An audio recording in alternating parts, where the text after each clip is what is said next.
नमस्कार विद्यार्थी मित्रांनो, ज्ञानदीप अकॅडमीच्या युट्यूब चॅनलवरती तुमचं स्वागत आहे. आपण एमपीएससी आन्सर रायटिंग प्रोग्राम नावाचा एक नवीन युट्यूबवरती प्रोग्राम सुरू केला आहे.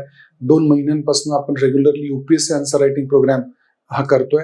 रोज दुपारी आपल्या युट्यूब चॅनलवरती एमपीएससी डिस्क्रिप्टिव्ह पॅटर्नसाठी मराठीमध्ये प्रश्न डिस्कस केला जाणार आहे.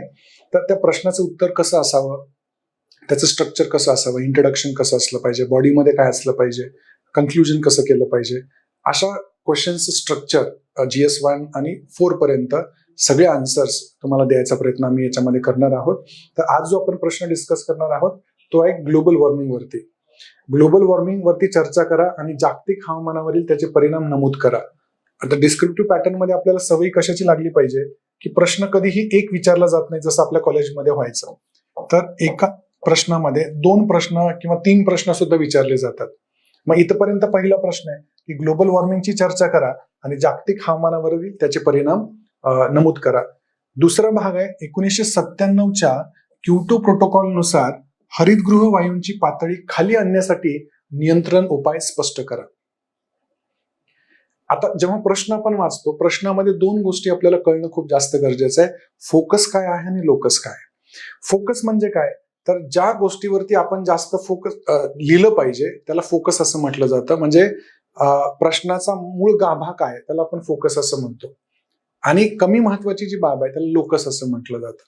आता वरील प्रश्नामध्ये 2 प्रश्न आहेत म्हणून मी 2 फोकस आणि लोकस केलेले. सुरुवातीला तुम्हाला कळायला पाहिजे फोकस काय आहे पहिल्याच्यामध्ये, तर जागतिक हवामानावर होणारे परिणाम हा पहिल्या प्रश्नातला फोकस आहे आणि लोकस काय आहे, जागतिक तापमान वाढ हा त्याचा लोकस आहे. दुसरा भाग जो आहे प्रश्नाचा त्याच्यामध्ये फोकस काय आहे, तर हरितगृह वायूंची पातळी खाली आणण्यासाठी नियंत्रण उपाय सुचवायचे आणि लोकस काय आहे, क्योटो प्रोटोकॉल 1997च्या प्रकाशामध्ये म्हणजे त्याच्यानुसार 1997ला जो क्योटो करार झाला त्या क्योटो करारानुसार काय उपाययोजना केल्या जाऊ शकतात हे आपल्याला सांगायचं आहे. तर अशा प्रकारे जेव्हा तुम्हाला समजतं तेव्हा लक्षात येतं की आपल्याला बॉडीमध्ये प्रश्नाच्या कोणत्या गोष्टीवरती जास्त भर दिला पाहिजे आणि कोणत्या गोष्टीवरती कमी भर दिला पाहिजे.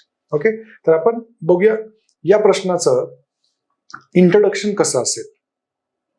इंट्रोडक्शन आणि कन्क्लुजन हे लिहिण्यामध्ये बऱ्याच विद्यार्थ्यांना प्रॉब्लेम येतो. आता इंट्रोडक्शन मध्ये आपण काय करायचंय, कारण ग्लोबल वॉर्मिंग वरती चर्चा करा असा प्रश्न आहे त्यामुळे आपल्याला सुरुवात ग्लोबल वॉर्मिंग पासून करावी लागेल. तर याच्यामध्ये आपण ग्लोबल वॉर्मिंग काय आहे ही कमी शब्दामध्ये सांगू शकतो. त्यानंतर ती घटना मग कशी घडते, त्याची कारणं काय आहेत, म्हणजे हरितगृह वायू किंवा ग्रीन हाऊस गॅसेसचं उत्सर्जन होतं कशामुळे होतं, मानवी क्रियांमुळे होतं, जीवाश्म इंधनांमुळे होतं, त्याची कारणं काय, हे सगळं आपण थोडक्यात स्पष्ट करू शकतो.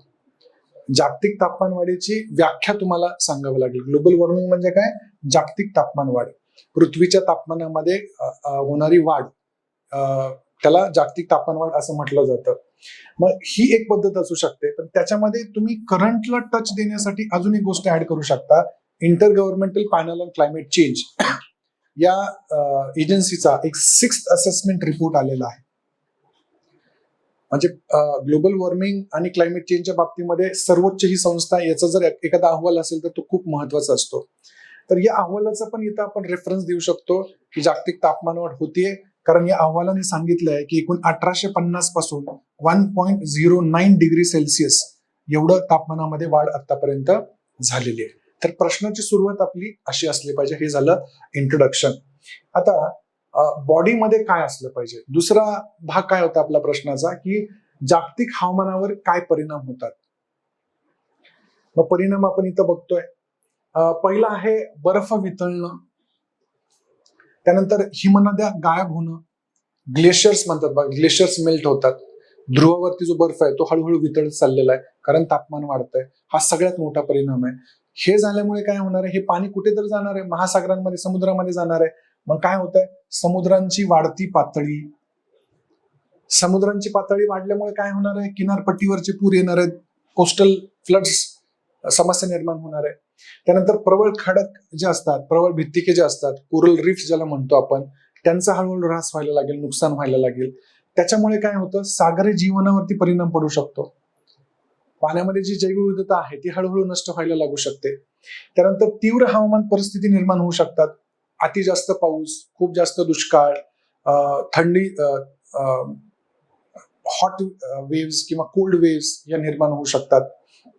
त्यानंतर जैवविविधतेचे नुकसान होऊ शकतं. तापमान वाढल्याने काय होऊ शकतं, अनेक प्रजाती मग त्या प्राण्यांच्या असतील वनस्पत्यांच्या असतील नष्ट होऊ शकतात. कारण प्रत्येक प्रजाती ही विशिष्ट तापमानाच्याच रेंजमध्ये राहत असते. तापमान जेव्हा वाढतं तेव्हा अनेक प्रजाती त्याच्यामध्ये नष्ट होऊ शकतात. रोगांचा प्रसार वाढू शकतो. कोण म्हटलंय असं? स्वतः WHO सांगितलंय, वर्ल्ड हेल्थ ऑर्गनायझेशनने सांगितलंय की जसं जसं उष्ण पट्टे वरती वरती सरकतील तसेच विश्ववृत्तामधले आजार हळूहळू वरच्या भागामध्ये पण व्हायला लागतील. त्यानंतर सामाजिक आणि आर्थिक परिणाम सुद्धा त्याचे आपल्याला भोगावे लागतील. आता हे झाले फक्त मेन पॉइंट. याच्यामध्ये प्रत्येक ठिकाणी तुम्ही एक्झाम्पल्स वगैरे लिहू शकता. आता म्हटलं की बर्फ वितळतो किंवा समुद्राची पातळी वाढते, सगळीकडे IPCC 6 रिपोर्ट जो आहे तो तुम्ही कोट करू शकता. आता 20 सेंटीमीटरनी समुद्रांची पातळी वाढली असं त्या अहवालामध्ये सांगितलेलं आहे. तर सगळीकडे असे एक्झाम्पल्स देणं, इंटरनॅशनल नॅशनल रिपोर्ट कोट करणं खूप जास्त गरजेचं आहे. पुढच्या प्रश्नाचा भाग होता की Q2 प्रोटोकॉलनुसार त्याचे उपाय काय आहेत. तर याच्या आधी आपल्याला काय करावं लागेल, Q2 प्रोटोकॉल काय आहे हे सांगावं लागेल. मग Q2 प्रोटोकॉल हा 1997 मध्ये झालेला करार क्योटो या शहरामध्ये जापानमध्ये झाला होता. कशासाठी झाला होता, तर काही देशांवरती हरितगृह वायूचं उत्सर्जन कमी करण्याचं बंधन घालण्यासाठी म्हणून हा करार केला गेला होता. तर थोडक्यात आपल्याला क्योटो करार काय आहे तो स्पष्ट करावा लागेल. आणि Q2 कराराने काय नियंत्रण उपाय अस्तित्वात आणले त्याच्यावर सगळ्यात जास्त आपल्याला लिहायचं आहे. तर Q2 प्रोटोकॉलनुसार 3 महत्वाचे उपाय सुचवले गेले. ते कुठले आहेत? पहिलं आहे स्वच्छ विकास यंत्रणा, याला आपण काय म्हणतो, क्लीन डेव्हलपमेंट मेकॅनिझम. दुसरं आहे संयुक्त अंमलबजावणी म्हणजे जॉईंट इम्प्लिमेंटेशन. आणि तिसरं आहे उत्सर्जन व्यापार किंवा कार्बन ट्रेडिंग. आता क्लीन डेव्हलपमेंट मेकॅनिझम म्हणजे काय? जर एखाद्या विकसित देशाने विकसनशील देशामध्ये एखाद्या स्वच्छ ऊर्जेच्या प्रकल्पामध्ये किंवा उत्सर्जन कमी करणाऱ्या प्रकल्पामध्ये गुंतवणूक केली तर त्याला कार्बन एमिशन सर्टिफिकेट्स मिळतात. जॉईंट इम्प्लिमेंटेशन म्हणजे काय? जेव्हा एखादा विकसित देश दुसऱ्या एका विकसित देशामध्ये अशा प्रकारचं गुंतवणूक करतो तर त्यालाही एमिशन सर्टिफिकेट्स मिळतात. आणि जे एमिशन सर्टिफिकेट्स देश कमवतात ते एमिशन सर्टिफिकेटचा व्यापार करता यावा म्हणून एमिशन ट्रेडिंग किंवा उत्सर्जन व्यापार याचा ही सुरुवात केली गेली 2005 मध्ये. तर जगातले अनेक देश या बाजारामध्ये जाऊन असे एमिशन रिडक्शन सर्टिफिकेट विकू शकतात किंवा विकत घेऊ शकतात. कारण प्रत्येकाला उत्सर्जनाचं एक टार्गेट दिलेलं आहे. त्याच्यापेक्षा जास्त उत्सर्जन केलं तर तुम्हाला हे विकत घ्यावे लागतील, त्याच्यापेक्षा कमी उत्सर्जन केलं तर तुम्हाला ते विकता येऊ शकतात. आलं लक्षात? तर हा भाग इथं महत्वाचा आहे. त्यानंतर शेवटचा भाग येतो की कन्क्लुजन कसं करायचं. बघा, शेवट आपण करत असताना कन्क्लुजन हे नेहमी भविष्याचं वेध घेणार असलं पाहिजे, काहीतरी उपाययोजना सांगणार असलं पाहिजे. मग आता इथं कशाबद्दल बोललंय आपल्याला? जागतिक तापमानवाढीबद्दल बोललेलं आहे. मग तुम्ही याच्यामध्ये कसं सांगू शकता तर की पृथ्वीवरील शाश्वत जीवनासाठी ग्लोबल वॉर्मिंग आणि हवामान बदल यांना कसं नियंत्रित करता येऊ शकतं किंवा करणं कसं महत्वाचं आहे याच्यावरती तुम्ही थोडं भाष्य याच्यामध्ये करू शकता. आणि पुन्हा IPCC 6 असेसमेंट रिपोर्टचा सुद्धा याच्यामध्ये वापर करू शकता. कारण या अहवालाने सांगितलेलं आहे जागतिक तापमान वाढ होतीये आणि ही 100% मानव निर्मित होतीये. तर माणसाने कसं बदललं पाहिजे, शाश्वत विकास कसा केला पाहिजे हे तुम्ही याच्यामध्ये सांगू शकता. ठीक आहे? तर असेच अनेक प्रश्न समजून घेण्यासाठी ज्ञानदीप अकॅडमीच्या युट्यूब चॅनलला जॉईन करा. रोज दुपारी युट्यूब चॅनलवरती हे प्रश्न येत राहतील, तुम्ही बघत राहा.